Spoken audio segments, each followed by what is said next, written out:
Olá, pessoal! Bem-vindos a mais uma análise detalhada por aqui. Hoje a gente vai entrar de cabeça em um assunto que, olha, está acontecendo bem debaixo do nosso nariz. A gente vai desvendar a ascensão oculta das finanças embutidas. É impressionante como a conveniência absoluta, aquela facilidade toda ali na tela do celular, se transformou rapidamente em uma das engenharias financeiras mais eficientes e, detalhe, mais silenciosas da atualidade. Vamos entender como isso funciona. Imagina só esse cenário, que é super comum para muita gente. São 11 da noite, a luz apagada, o brilho da tela do celular no rosto e o dedo ali, rolando a tela infinitamente, passando de um vídeo divertido para o outro. A mente está leve, a gente está rindo, se distraindo, talvez até esquecendo o que foi fazer no celular para começo de conversa. E aí, bem no meio desse fluxo todo de entretenimento, pá, surge uma oferta daquelas. Empréstimo aprovado na hora, toque aqui.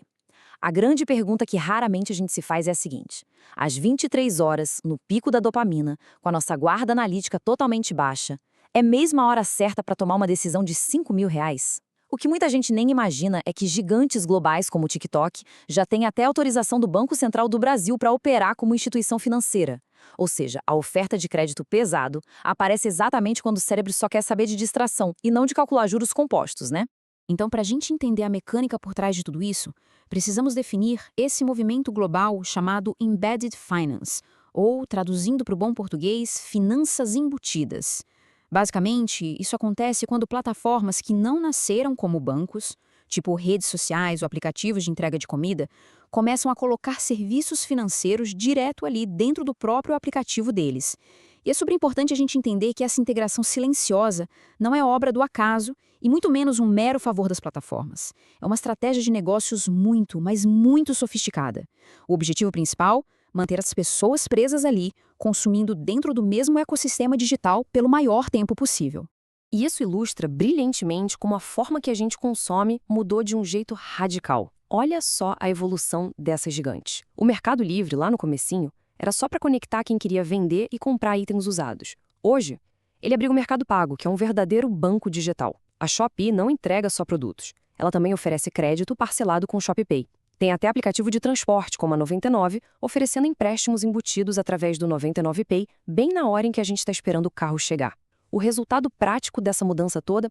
Bom, a tentativa de comprar um simples cabo USB de R$ 15 pode acabar expondo o consumidor a uma linha de crédito de R$ 8.000 em um piscar de olhos, sem a menor necessidade de abrir o aplicativo de um banco tradicional. É muito doido. Agora, a gravidade de toda essa conveniência fica bem clara quando a gente olha para a forma como o cérebro humano processa as coisas. Pesquisas de neuroeconomia mostram que existe um abismo gigantesco entre o estado de entretenimento e o estado analítico. Quando a gente está no modo entretenimento, a dopamina vai lá em cima, rola aquele relaxamento profundo e a capacidade de análise crítica despenca. Os algoritmos das redes sociais bombardeiam estímulo atrás de estímulo justamente para manter a mente nesse exato padrão. Sabe o que é oferecer uma linha de crédito para uma mente que está profundamente entretida? É literalmente o equivalente a um bar oferecer produtos complexos de investimento para um cliente que está no auge de uma bebedeira. O julgamento está totalmente comprometido e a decisão, com certeza, não vai ser baseada na racionalidade. E aí a gente esbarra em um conceito muito perigoso que nasce dessa dinâmica, que é a armadilha do endividamento pulverizado. Porque, pensa bem, o que está destruindo os orçamentos familiares por aí não é mais necessariamente aquele único empréstimo gigante feito fisicamente numa agência de banco. Não, são as trações invisíveis. São R$ 20 que ficam acumulados no ShopeePay, mais R$ 50 de um crédito usado no app de delivery na sexta-feira, somados a uns R$ 100 no esquema Compre Agora, Pague Depois, daquela loja de roupas. Quando a gente olha de forma isolada, poxa, esses microempréstimos parecem completamente inofensivos, mas eles vão se acumulando nos bastidores de um jeito tão silencioso que acabam formando um buraco enorme nas finanças do mês. Para dar uma dimensão real disso, os dados mostram trajetórias como a da Juliana. Ela tem uma renda de R$ 3.500 por mês e a rotina natural era super comum, chegar do trabalho e relaxar vendo vídeos. No momento de puro impulso, provocado pelo medo de perder um desconto durante uma live, ela aceitou uma oferta de crédito que parecia super vantajosa. Em menos de 6 meses, o cenário foi de uma simples compra de roupa para um endividamento que bateu a marca exata de R$ 4.200. E o pior detalhe dessa história toda: esse valor não estava centralizado, ele estava totalmente espalhado por 4 aplicativos diferentes. O sistema foi metodicamente arquitetado para absorver a capacidade de pagamento assim mesmo, um pouquinho de cada vez. Quando a gente contrasta os comportamentos financeiros diante dessas ofertas, a gente enxerga exatamente onde está a solução. De um lado, existe a postura super metódica de alguém como Roberto. Como funciona? Qualquer oferta de crédito que pisca no app de entretenimento, ele simplesmente ignora na hora. E só revisa aquilo 24 horas depois, com a mente já no estado neutro. O resultado de criar esse atrito de propósito, um histórico invejável de 0 dívidas em aplicativos há 18 meses. Do outro lado, a gente tem a realidade da Carla, que acaba cedendo ao modo entretenimento e aceita as ofertas no impulso. A consequência direta é o pagamento mensal de R$ 380 destinados puramente a cobrir parcelas de pequenas compras esquecidas. O grande perigo mora justamente em normalizar o pensamento de que, são apenas R$ 50. Então, o ponto crucial aqui é colocar em prática um plano de defesa efetivo. Para navegar em segurança nesse mar de finanças embutidas, são necessários 4 passos bem lógicos e rigorosos. O primeiro passo é fazer uma auditoria completa em cada aplicativo instalado no celular. Isso vale para iFood, Shopee, Uber, qualquer um. Tem que investigar até os menus de configuração mais escondidos. O segundo passo é desabilitar ativamente e sem dó qualquer limite de crédito que não tenha sido solicitado de forma consciente. A ideia é justamente criar atrito na hora do uso. Aí vem o terceiro passo, a regra de reflexão, que traz números absurdamente poderosos. Quando se implementa um atraso obrigatório e inegociável de 24 horas antes de finalizar qualquer carrinho de compras que começou no entretenimento, acontece um fenômeno comportamental maravilhoso. Mais de 60% das compras feitas por impulso são absolutamente abandonadas. É isso mesmo. Quando a fumaça da dopamina se dissipa no dia seguinte, aquela falsa urgência de possuir o produto desaparece também, protegendo o saldo bancário de forma super automática.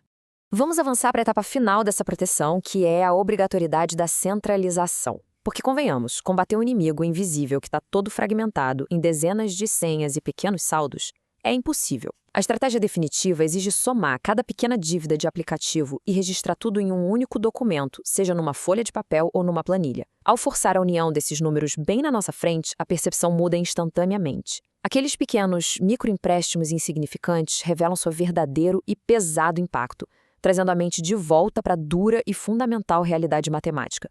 Claro que, nessa hora, sempre surge uma objeção muito comum.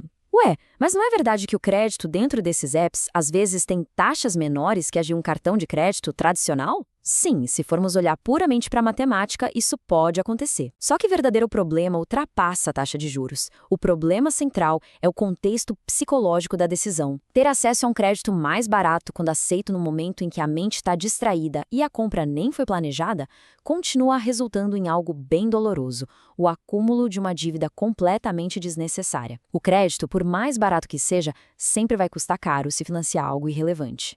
E existe aqui um paralelo muito poderoso sobre sistemas digitais. Da mesma forma que as plataformas utilizam algoritmos super sofisticados para empurrar crédito e incentivar o consumo, é plenamente possível treinar o algoritmo a favor do nosso crescimento. E é aqui que entra um recado super importante para quem nos acompanha. Lembrem de comentar, compartilhar e dar o like. Sabe por quê? Diga que assim o YouTube percebe que quem assiste gosta desse tipo de conteúdo e continua mandando mais vídeos como esse. Quando existe esse engajamento com análises construtivas, a gente envia um comando claro e direto para a plataforma. Como consequência, o próprio sistema passa a trabalhar como um verdadeiro aliado, entregando continuamente materiais focados em educação, proteção e na construção de riqueza sólida. Para fechar os raciocínios da nossa análise de hoje, fica aqui uma provocação bem prática. Diante dessa imensa teia de finanças embutidas, já aconteceu com quem está assistindo aquela experiência de fechar uma compra por impulso em um app de puro entretenimento e acordar no dia seguinte com a sensação clara de arrependimento financeiro? A caixa de comentários está aberta e é o espaço ideal para todo mundo trocar essas experiências com total liberdade, sem a presença de julgamentos. Afinal, como vimos profundamente hoje, todo esse ecossistema digital milionário foi arquitetado precisamente para que essas pequenas escorregadas aconteçam de forma bem silenciosa. Então, a verdadeira questão que fica para a gente pensar é: quem é que está realmente no controle do próximo clique? A mente consciente ou o algoritmo?